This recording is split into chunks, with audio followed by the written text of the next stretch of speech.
Welcome into another episode of Odd Man Rush. Hope you're having a great week. I'm Will Highland with Kyle Diezel, of course, coming to you after the trade deadline. Not as exciting, I'd say, as last year, the year before, but still a deadline that resulted in a lot of guys switching teams ahead of the final playoff push, albeit a unique year with the trade deadline coming so closely after the Olympic break. But we're here to discuss all of it and the playoff race coming up. But before we get to that, Kyle, how are you? And can we get a weather report? I'm doing well. No complaints here. It's been a good week of watching some hockey. Weather here is a bit cloudy, but it is about 40 degrees. We're hitting the 60s and 50s next week, surprisingly. I'm wondering if this is our fake spring, where it gets warm, and then the end of March here, we get a ton of snow dropped on us. How's it up there in Maine? You guys got Same way. Same way. Yeah, today, last couple days, really, we've seen a lot of snow melt. And I wouldn't be surprised if our 65-degree Tuesday forecast that we're anticipating a couple days here is short-lived and we get another snowstorm. You and I have both lived in New England way too long to get excited about that.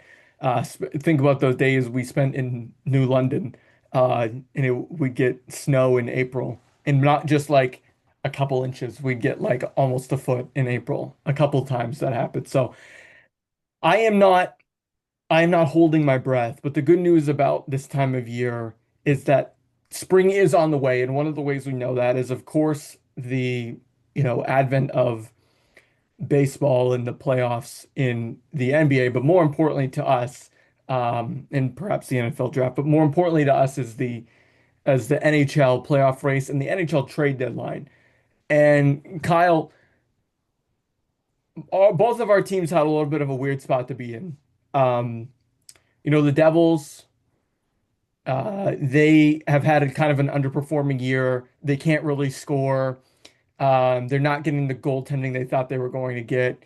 And as a result, they're probably not going to make the playoffs. So there were some decisions to make about what they were going to do at the deadline, if anything. Were they going to trade Dougie Hamilton, for instance? Bruins, similar vibe. They're good enough to be a playoff team right now, but not a lot of people think that they can withstand a playoff series against a really good team because, like the Devils, they can't score enough. Even though they are punching above their weight. They're relying too much on, McAvoy and Hampus Lindholm and Swayman and the back end of things to really be a push. So people were wondering, are they going to sell off Victor Arvidsson or Andrew Peak, for instance? What was your take on what the Devils and Bruins did, on our home front before we get into the rest of the league? Yeah, I mean the Devils didn't make a single move, which I was shocked. I thought they would try to move some people around. But I think it has to do a little bit with also with the no trade clause majority of these players have. And I think that really kills a team to even try to rebuild at times. Um, which I thought we would be able to get rid of Dougie Hamilton. I mean, the only player we offloaded was Palat to the Islanders. So for right now, I don't really think there's much we can do except see what the rest of this year plays out. Which stinks because Jack Hughes wasn't healthy all year. Jesper Bratt never got things going. Timo Meyer hasn't been himself like he was the last 2 years.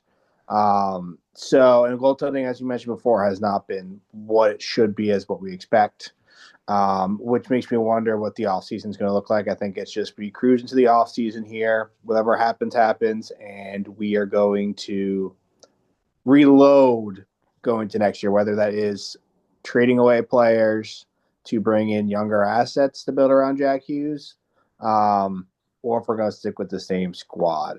What are your thoughts here for the Bruins? I know they made a couple minor trades here before a trade deadline, so I want to hear your thoughts on that. Yeah, well, just quickly on the Devils before we jump into the Bruins. I agree with you. I think their goal, and we talked about this a little bit on the last pod after Jack Hughes scored the game winner in the gold medal game.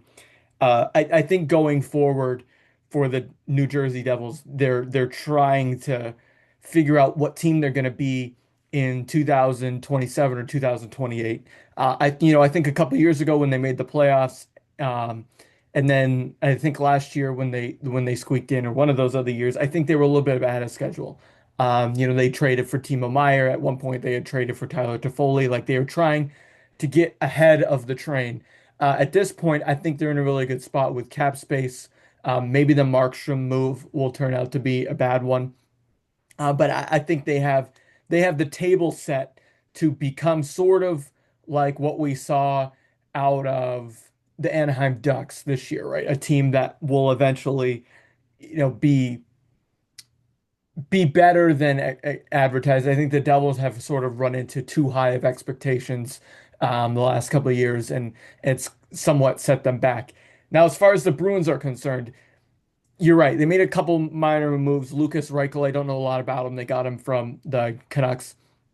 Uh, I I'm of the opinion that, and I think I said this in the fall, the fact that the Bruins are a even in the mix right now is way better than a lot of people thought. Like this is sort of what the Devils were when in their year when they first made the playoffs. Like a lot of people thought, oh well, the Bruins, they're gonna suck. They're gonna be a lottery team. Look at how many fourth liners they have on this team.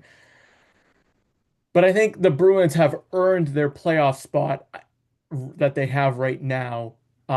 They've earned the right to be in the conversation because of how good they've been at home. They're 12 and 0 at home since the start of 2026, and Swayman is 8 and 0 in that span with about a 2.05 goals against average and I think a plus 900 save percentage. And he's third in the league in goals saved above expected. So he's carried them the last couple months. But I think Don Sweeney is smart enough to know that you didn't want to give up Dean Letourneau or Will Zellers or Will Moore or any of these prospects, and they certainly weren't giving up James Hankins.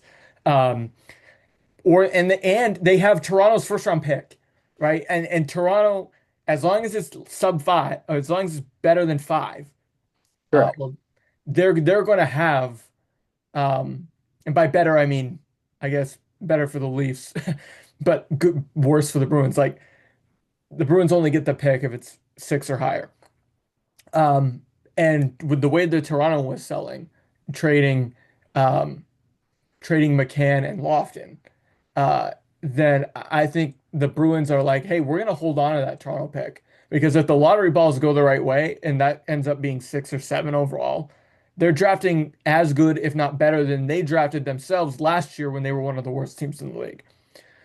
And plus, they have their own first round pick and they have Florida's pick next year. And look, one of my bold takes is that Florida, they spent a lot of money to put this team together, and I, they're certainly not going to make the playoffs this year, unless something miraculous happens. So I would wonder how good that pick is next year. At worst, you're thinking maybe it's in the late 20s, but that pick, if Florida struggles again, if because they don't have a lot, they used to be a team with a lot of depth. I think we found out this year they didn't actually have a lot of depth, and once a lot of their stars got hurt, they weren't the same team. Plus, they played a lot of hockey over the last 3 years. So that pick could possibly look better in the future than we may have thought. So I think the Bruins were reluctant to trade their first round picks because they have so many of them, and they might also want to wait out and see what the trade market looks like at the draft. Do Mhm. you think do you think there are a lot of teams knowing the cap going up, knowing how much movement is happening with the draft right now that may have sat back? Because it felt like there was a deal to be made with Robert Thomas or Colton Parayko leaving St. Louis, and neither one of those things happened. Yeah, I mean, I think they're taking into account this year's draft a little bit, especially we all know who potentially whoever gets number one pick is going to most draft. But I think they're playing a big key in this year's draft just because I think there's some good depth all the way around from forwards to defensemen, and teams are starting to realize this is how they're going to start building their squad from the ground up. A lot of these other teams that we talked about who will potentially probably not going to make the playoffs, like Vancouver, they got a lot of first and second round picks to build their future. Same with the Flames. They unloaded guys who are star players, and they realized these aren't going to be the guys that are going to win now with them. So they decided to unload and get a fresh start, whether that is in the next 3 years or 7 years. It's going to take them time. Look, for example, like we talked about with the Sharks and the Ducks, it took them time to finally rebuild and get things going. They unloaded everything they had from Joe Thornton and everyone else to now they're a contender this year. So I think this is what teams are starting to realize. Some teams are realizing it more sooner than others. So, for example, Toronto, I think they're stuck in the middle of what do we do here with the fiasco they have going on up there with the lack of leadership and cooperation from the general manager to the front office down to the players and the coach. Yeah, I think I agree with you. I think the Leafs are sort of stuck in no man's land right now. And because unlike some of the teams that we saw last year who ended up doing this, the Islanders and the Bruins last year were very, very similar teams, right? They ended up with some really high draft picks, and they were able to retool on the fly, right? Like the Islanders are building around Barzal, and then they ended up getting Matthew Schaefer. The Bruins are trying to build around Pasternak, and ended up getting James Higgins, and they're both in a playoff spot right now, which I think surprised some people. Um, Toronto, I think, is going to try and do that, right? The issue for Toronto is they traded their first round pick last year to get Brandon Carlo to the Bruins, and we've already talked about that. So the Leafs right now, I'll see what they got out of this deadline here. Um, they got a third round pick, which isn't going to help them turn it around. They got a fourth and a second from the Kraken. They didn't get a first round pick back, I do not think. So they weren't able to get back into the first round. And so it's No, going to be really hard for them to retool as quickly as they might like to, um, because they didn't get a first round pick back this year. And not that that would immediately help them next year, but it would at least be another asset for them to maybe deal on deadline day, or on draft day, excuse me, if they found something that worked for them. Because I think you're exactly right when you say they're stuck in the middle. Because, you know, that are they going to move off Matthews next year? I don't know. He's going to be heading into another expiring contract. What are they going to do about JT or Nylander? They already thought that moving off of Mitch Marner was going to be addition by subtraction. They signed Nyes to a long-term deal. I'm not convinced that this is a 1 year fix for the Leafs, because of their problems on defense and in goal are still the same as they've been for the last 5 years. Um, and then you also brought up Calgary. Like Calgary, I think did exactly what they had to do, right? They they got a conditional first this year, this year or right? next year too. What was that? I believe they got conditional for either this year or for next year. Just depends on where the pick lands. Yeah, and I think it has some. I think there's also something to do with they're retaining. It's because they retained part of Kadri's uh salary. They also got a conditional second for next year. And then in addition to that, when they traded Uyghur to the I'm just trying to find the details of that trade here, excuse me. They traded Either. Uyghur to the um Mammoth. They ended up with 3 seconds this year.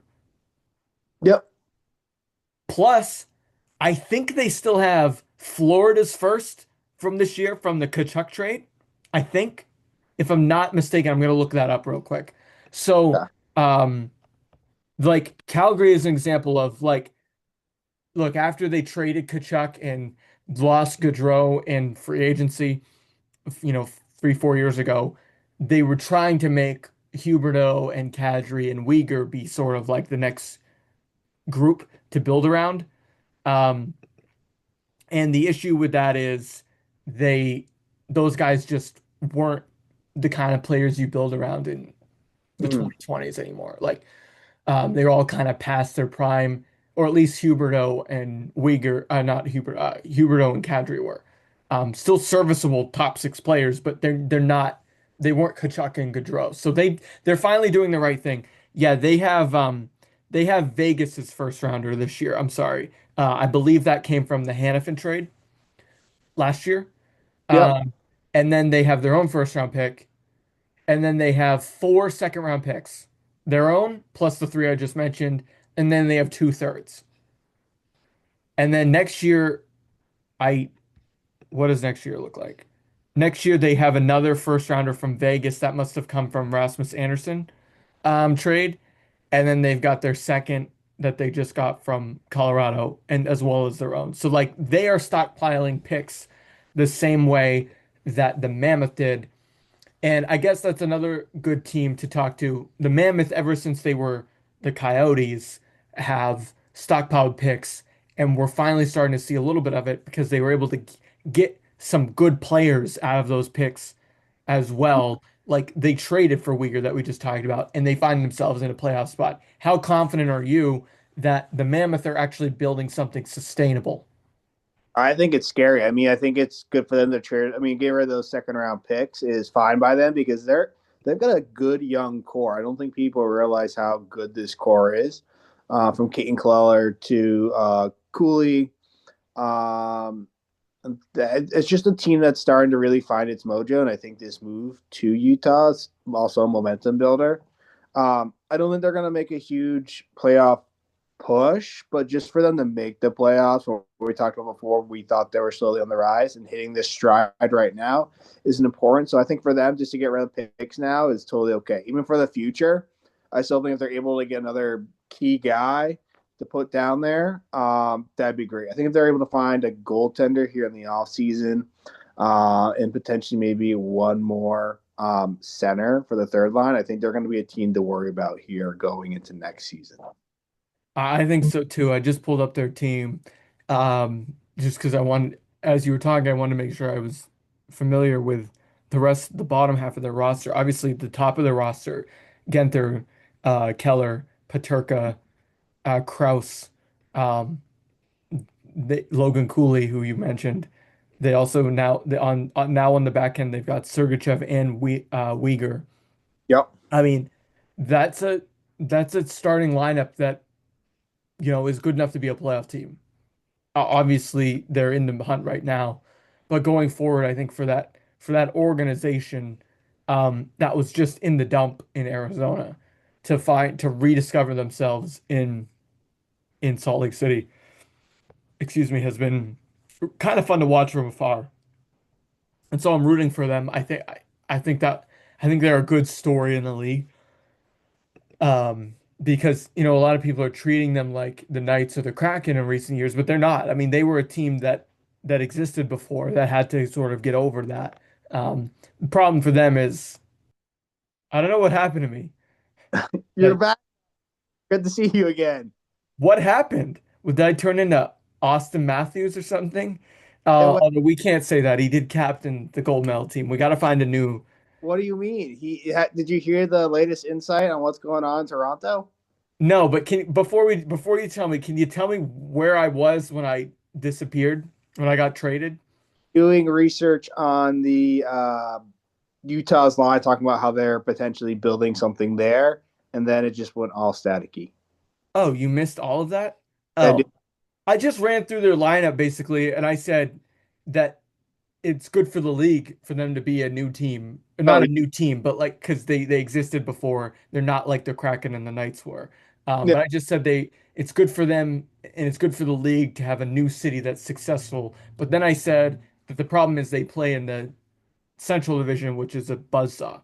And then that's when I noticed that I had disappeared. So how about we put a pin in the Central Division? We'll get back to them. What's going on with? Yeah. So, my boss was giving me some insight at work. He has a couple guys in his hockey league that know a couple of the players up in Toronto, and apparently they were up drinking the night before one of the games, so 2 a.m. the day of a game. Uh, Okay. that doesn't equal success. to be staying up that late, especially as a professional player before game. I Yeah, would well, say they've quit on their team. I mean, they've quit on their coach. as we talked about before, talking about with leadership down there in Toronto, there's some red flags going on as we mentioned. Yeah, we're not going to be getting any Christmas cards from them. I look, well, we'll have all summer to talk about what they should or shouldn't do. Mm, But yeah, they they fumbled the bag big time. That's really the only way to say it. Um, correct. all right, so Central Division. Sorry, that's where I got cut off. We were talking about the Mammoth and then I disappeared. Um, Minnesota Wild, Colorado Avalanche, Dallas Stars. They all of them got better. They all acquired guys. Obviously, the biggest trade of the year was Quinn Hughes to the Wild. That didn't happen at the deadline. Um, that's huge. And then Colorado getting Kadri, Yeah, and who's really just going to round out their lineup. He won a Stanley Cup there. And then lastly, the Stars getting Bunting, yeah. again, rounding out their lineup. They all got better. Um, I think the Wild even picked up a couple minor players as well. What what do you think happens in this division after the trade deadline? Like what are we looking at here? Are we looking at is one of these teams going to win the Stanley Cup, or are they just going to be so beat up at the end of the playoffs that they can't win? I, that's tough. I mean, we said the same thing about Edmonton. They got gassed when they played the Panthers twice and go into multiple game sevens. Um, I mean, it's going to be a bloodbath. I mean, it's really who's going to be the number one seed is going to kind of make that team a little more fresher going to the next round because you don't want to play if you're Dallas, Colorado, or the Wild. You don't want to see them in the second round. You rather see them in the final round, but that's not going to be the case for Right. them. So you really want to battle for that one number one spot right now. It's kind of what it's a tight neck race to do. Um, I think Colorado right now is still deserving number one team with all their assets they had traded for, as you mentioned. Goaltending's been playing out of their mind, so everything's working in their favor. I would say the same thing with the Wild. They've got the star-studded rookie as their backup goaltender who's playing out of his mind, and acquiring Quinn Hughes has flipped that team on its head and is playing much differently. My only concern is where's Dallas at um, with how they play. I'm just concerned with yes, Robinson's a great, phenomenal player. He's one of the top league scorers here for as an American player, but I do a little bit concerned about Ottinger. Is he going to be a guy who's going to be hot? I don't know if he's currently being talked about enough, so I'm worried about him carrying this team onward, either past the Wild or the Avs. I would give the advantage to the Wild and the Avs over the Dallas currently. Yeah, I would too. I probably would too. In the Wild, I mean, they picked up Bobby Brink, Nick Foligno. They picked up there was another player they grabbed here, Jeff Petrie. They got some they got some guys, some role players. Obviously, Quinn Hughes was their No, um, Flash. big splash. The Avalanche picking up Nick Roy for a first round pick next year, possibly from Toronto, and Mm-hmm. then picking up Kadri is again, like I said, rounding out their lineup. Yeah, And then Dallas, the only move I see on this is they got Bunting. Bunting and Myers. Oh yeah, sorry, Tyler Myers from the Canucks. Okay, so they also rounded out their lineup. So they all, like I said, they all kind of took one step forward from where they were like 5 days ago.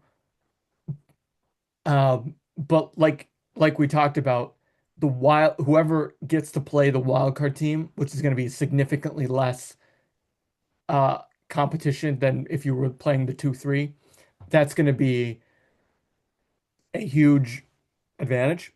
Yep. However, it's the NHL playoffs, and we saw Winnipeg last year barely skate by the Blues in that same exact spot. Because we were saying roughly the same thing last year with these teams. we're saying about the whole Western Conference and ended up being Edmonton again.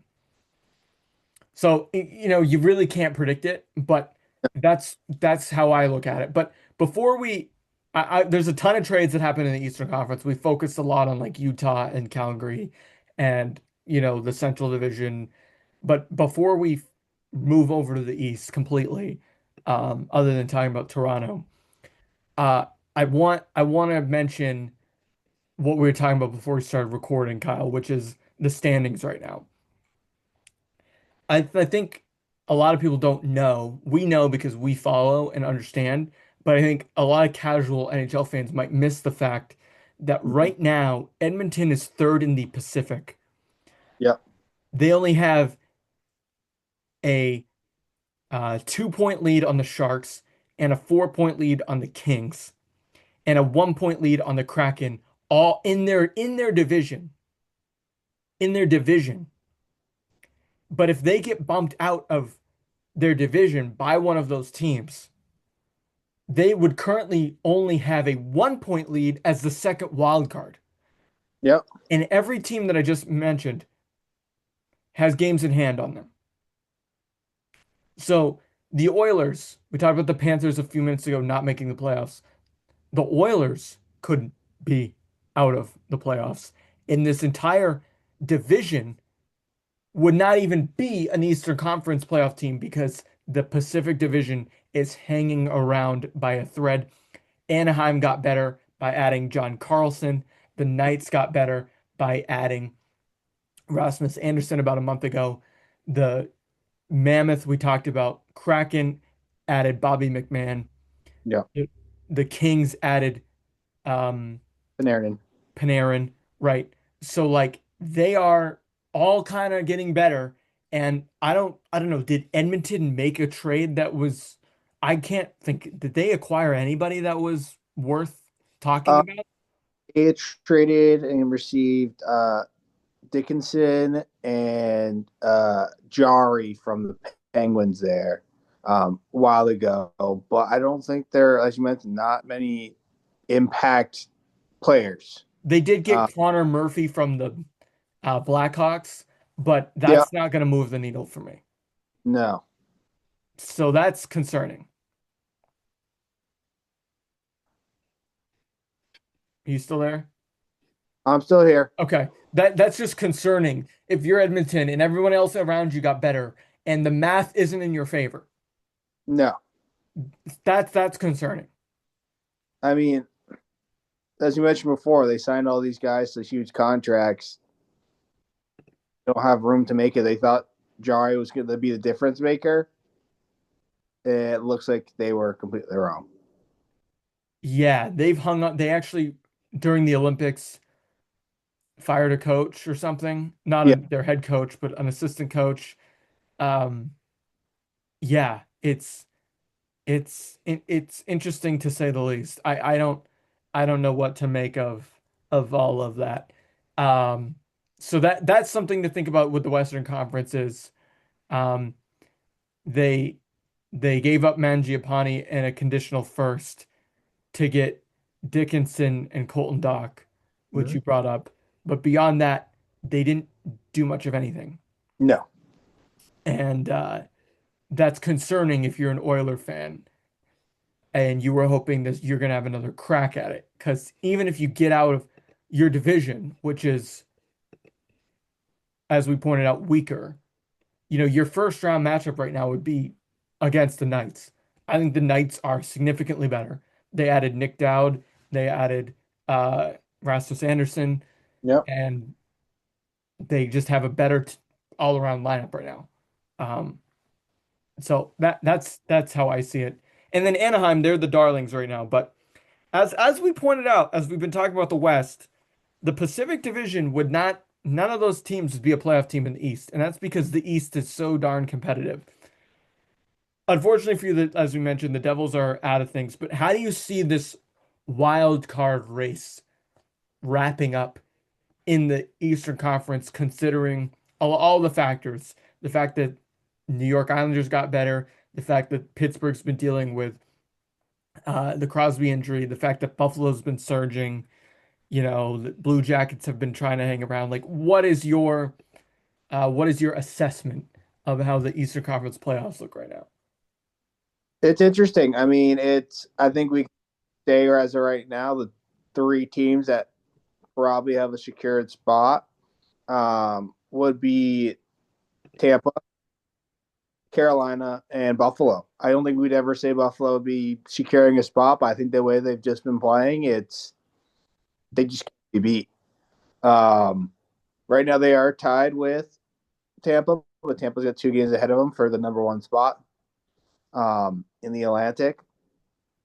But teams to watch out for, I'm a little concerned with Larkin getting out. I mean, Detroit did make some great moves here to beef up their D. But I am a bit concerned with that injury, and I am concerned if they're going to be able to carry this all the way through to make a playoff push. Blue Jackets are a team I would say don't sleep on. They will either creep in as a wild card, I believe, when it's all said and done, or take the spot of Pittsburgh. Yeah. It's really hard to identify because a lot like the West, you have like a situation where the third place division teams make the wild card race really interesting, Mm-hmm. right? So like the Bruins are only 3 points back of the Canadiens, so they're still chasing down uh that division spot. And Yeah, they've been a much better home team than road team Boston has. They're 24-9 total on the at home and 11-18 on the road. Similarly, like the the Blue Jackets and Flyers, more so the Blue Jackets are in striking distance of Pittsburgh. yep, And like that's probably the more likely path for for Columbus to really secure playoff spot would be to get into the third spot because they've lost, I think, both of their games in to the Bruins before. I don't know off the top of my head, but the Bruins have way more regulation wins and regulation or overtime wins than the Blue Jackets. So they're gonna keep that tiebreaker. Um, Same thing with uh, the Bruins if they're able to get into that third spot with Montreal.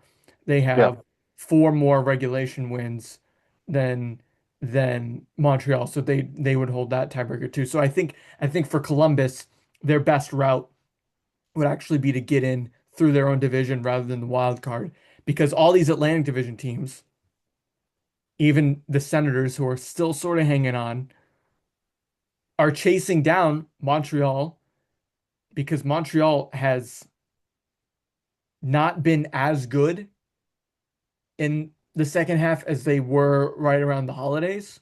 Yep. And they've allowed some of these other teams to sneak up on them, and Buffalo's past them. So yeah, there's a really a lot to unpack there. I think there's not a single team in the East, maybe outside of Carolina, that I'd be afraid to play in a 7 game series as a Bruins fan. I I don't think there's a single like if the Bruins end up playing Tampa in the first round, I probably like the Lightning in six, but I wouldn't think that series would be a laugher. I think the East is about as wide open as it's been. And part of that's because the Islanders made some trades before the Olympic break. Right? The Yep. Islanders are hanging around and a lot has to go wrong for them to not make the playoffs. Um, they have the disadvantage of other teams having games in hand on them, but Matthew Schaefer's playing really well and they're Correct. getting really good goaltending and they're just they keep winning as well. So, do you think there's a team other than Detroit that's in danger of falling out of the playoffs? Like, do you see a world where maybe Montreal or Pittsburgh falls out completely? I would say more Pittsburgh than I would Montreal. Yeah.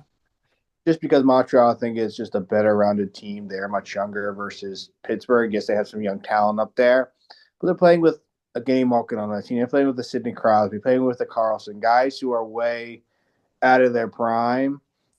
Still, I mean, Crosby's still providing at a high level, but that team just it's not going to get you anywhere. Worst case scenario is they make the playoff. There's going to be a placeholder.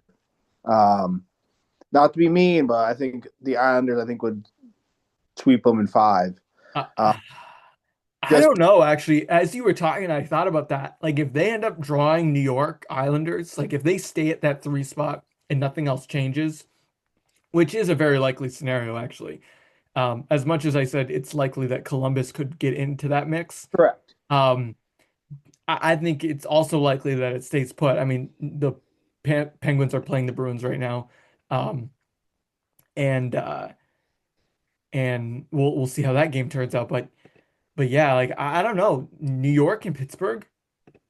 I might like the Penguins in that series if Skinner plays like he did at some parts of the playoffs for Edmonton last year. I don't know. I mean, Will I get, I give him a shot. I give him a shot, you know.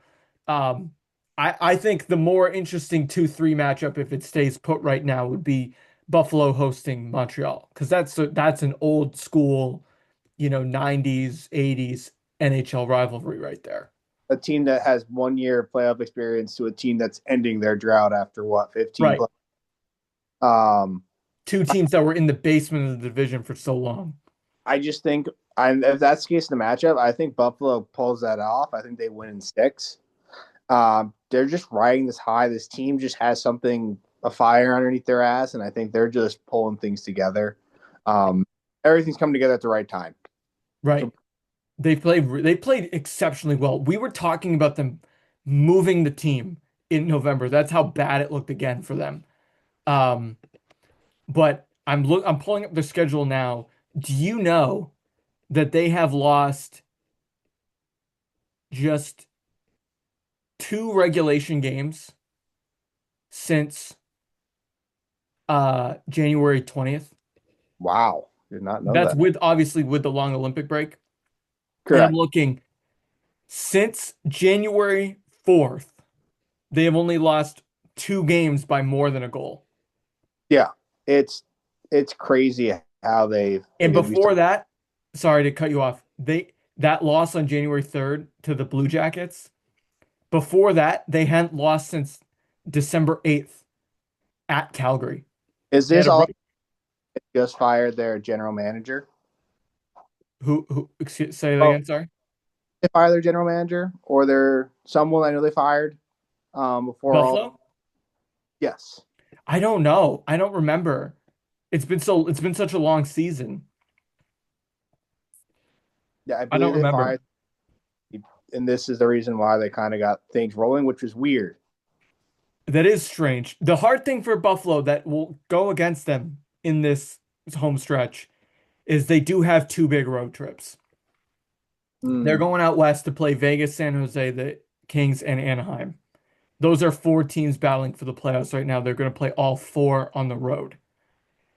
Then they also have a road trip where they're going to play um, Ottawa and Washington. Both of them are going to be, if they're still in the mix at that point, playing for their playoff lives.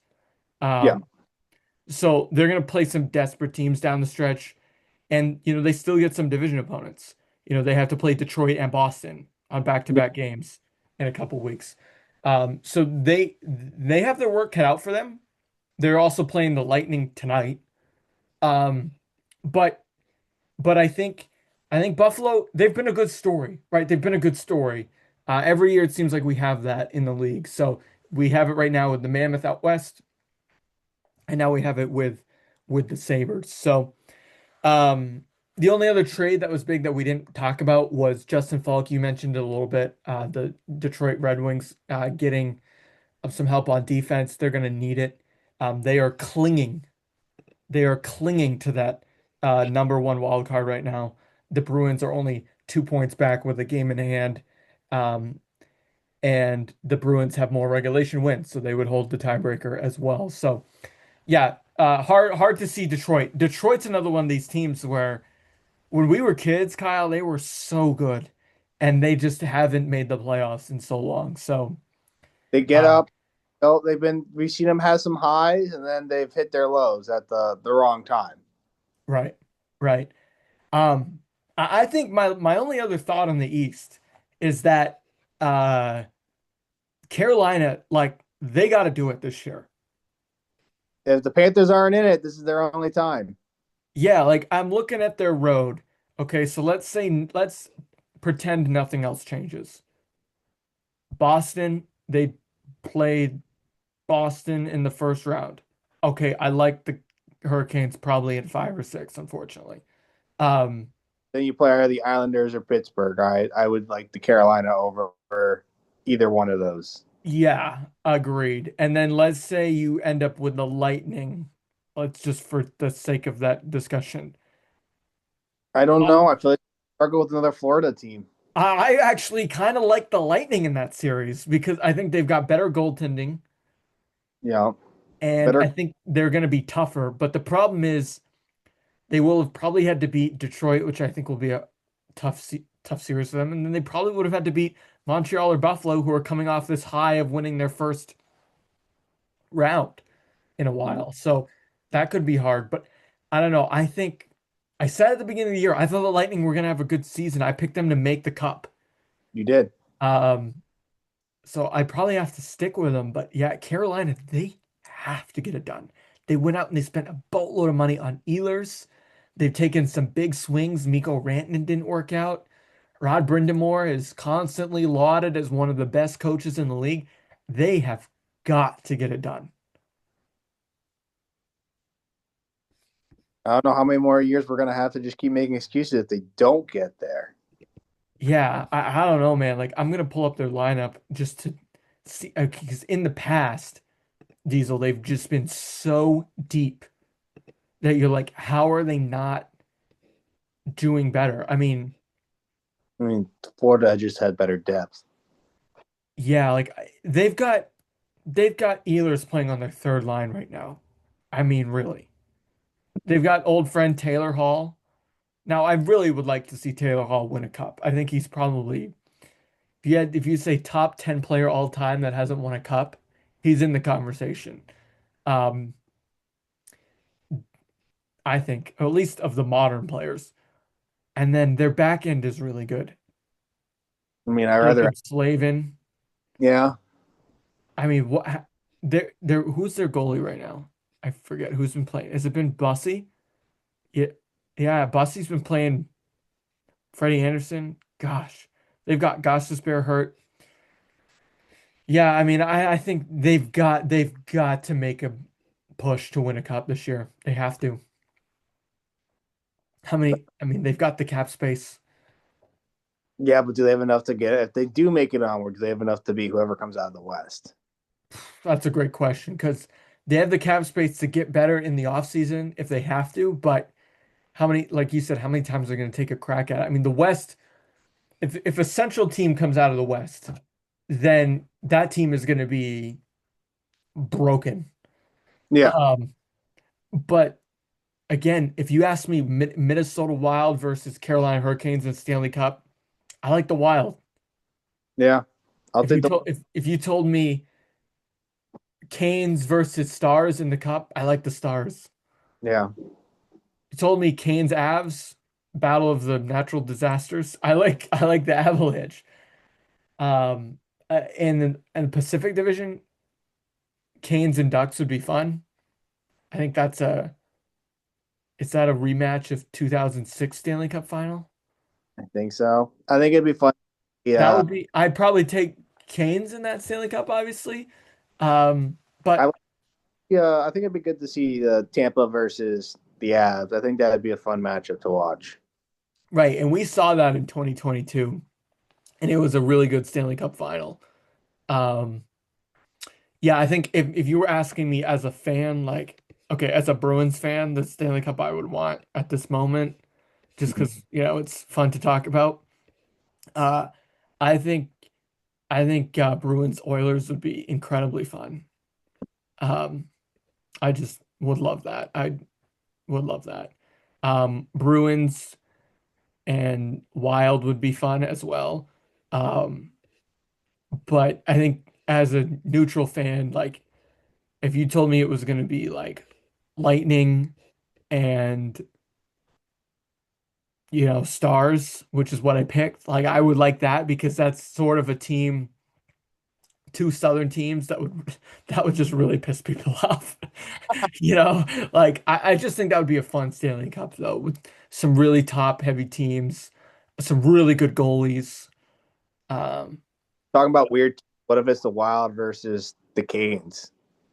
I feel like there's just not a lot of support for either fan base, and I feel like it'd be interesting to see how people would react to see. yeah, I think there's not a lot of nationwide support for those fans. Like I do think Carolina has a good home ice advantage, and certainly Minnesota does. But they're not fan bases that would get. It's not like when it was Rangers and Kings like back in the day, or like that had a different vibe to it. Or when it was um, Tampa and who did they play in the bubble? Oh, I forget, but I feel that had a lot of buzz because there was nothing else on TV at the moment. Um, and but I forget who they played, but that was a good. It might actually been the Stars. was it the I Stars? think it actually was the Stars. Like that had I remember that final having some buzz. It might have just been because we were all waiting around after COVID. Yeah, I think it was the Stars because you had Jamie Benn and Tyler Seguin trying to get a cup. Those the good news is, Kyle, is no matter what matchup we get, it's going to be fun, and I think a lot of teams understand with the cap going up, it's going to get harder and harder to keep rosters together. sure. Um, and they've tried to maximize their windows as much as they can. And so that's why we saw maybe a less aggressive trade deadline in terms of giving up first round picks. And we saw a lot more player for player trades with people trying to be strategic about clearing room for the future. Yeah. Um, before we before we completely end the show, do you have a updated cup prediction? I know we just talked a little bit about what we'd like to see. Do you have an updated prediction for the cup based on what you had before the season? I forget what you had before the season. I think Have you had Florida and that Florida Avs? Is that what is that yeah, I what think that's who you had. Yeah. I'll keep the Avs. I just watched them beat the Wild here in overtime. I don't know how you stop them in 7 games. Going Wild in the West, East. I think I'm gonna have to join you. I think I'm gonna have to go Tampa. I think Yeah. I Yeah. I like Colorado. Like Gabe Landeskog's hurt again, which is too bad because he's been hurt for years now. correct Um, got depth from the but street. they have, yeah, right. I was gonna say you took the words out of my mouth. They have a lot of depth, so that's a great pick. I'm gonna stick with the Stars and Lightning as I said earlier. Mhm. Um, yeah, it could be really fun playoffs. And as a Bruins fan, I just hope we make it to the dance and show that we're gonna be around, right? Yeah. That's all you can ask for, is a chance.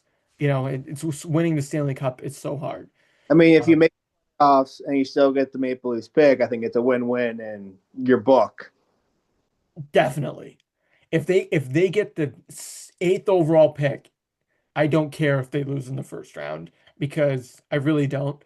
Because this year they were supposed to be terrible in drafting a lottery position, and they would still be doing that, except they made the playoffs and they have a nucleus to build around. You can build around Swayman, McAvoy, Pastrnak, but you can also build around Geeky, Zaka, the Lindholms, James Hagens, of course, Dean Latorno, Will Zellers.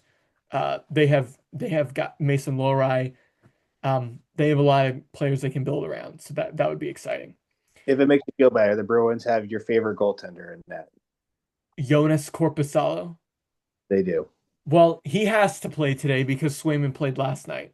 Swayman's last two games, while we're on the topic, his jersey's over my shoulder here. While we're on the topic, just because you brought it out in this, then I promise I won't say anything else. Swayman had probably the two best games of the season, his last two games. Yesterday against the gosh, I forget who they beat yesterday. What's it? Already. I forgot who they beat. Did they play Columbus or is No, that the early? Capitals. They had the Capitals.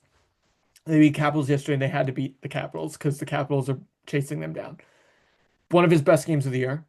And then earlier on in the week, they played, was it Pittsburgh? They played Pittsburgh on Tuesday and at home. And it was like his best game of the year. And I'm just saying, obviously Corpusalo has to play a little bit better than he did on Thursday night in Nashville when they got smoked. But if he is just decent, the Bruins are going to make the playoffs walking into the playoffs. If their goaltending is just good, doesn't have to be great, although Swayman's kind of carried them, as I said. If they're just above average, they they'll make the playoffs, and that's all you can ask for. Is just give them a chance. Yeah, I mean, Um, I wish the Bruins had brought up their young goaltender from Providence. That's been really a star stud, just to get him a little NHL ready. yeah, Uh, that's my only say. I mean, Corpusal hasn't played his best as you mentioned before, but I think this would have been the perfect time just to get him going. Either if you made the playoffs or not, I think it'd been just a good start going yeah. into. Yeah, I'd like to bring Michael DiPietro up to. He's been the best goalie in the AHL. In fact, shout out Providence Bruins. They're like the one, and they're dominating the AHL right now. Um, it would have been nice to have him in the squad. Problem is Corpusalo to go down or has to clear waivers and he wouldn't clear waivers. So correct. that's like you kind of have to have them both. You would need an injury for that to happen. I don't want either one of them to get hurt because I do think the best Bruins team is Swayman and Corpusalo right now. But I agree, it would be nice to see what DiPietro can do because I think DiPietro, they chose him over Bussy because they didn't have room for all four of these guys to be on the team. And Bussy's had a really good year with the Hurricanes, part of the reason why they're so good. But DiPietro's had an incredible year in the AHL. So, uh, yeah, I'd like to see it too. But look, Swayman and Corpusalo have kept them where they are. Yeah. So it's kind of hard to knock on that. All right, Kyle, any final thoughts before we wrap up?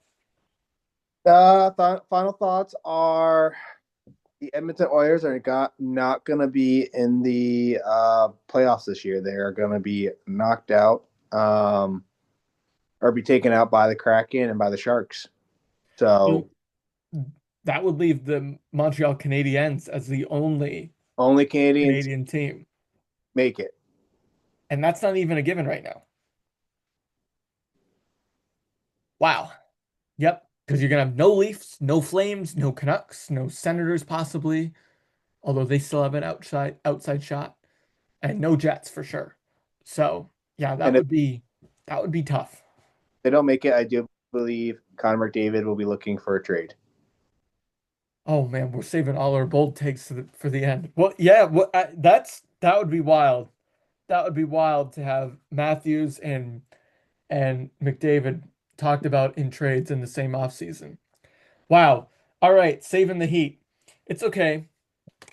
The Canadians, if they don't have a team in the Stanley Cup playoffs, that's okay. You know, they still got their silver medal. So, uh, all right, that's gonna do it for this episode of Odd Man Rush. Thanks for listening, everybody. Kyle, thanks for jumping on. Have a great rest of your day, You as and well. we'll catch you in a couple weeks right before the playoffs.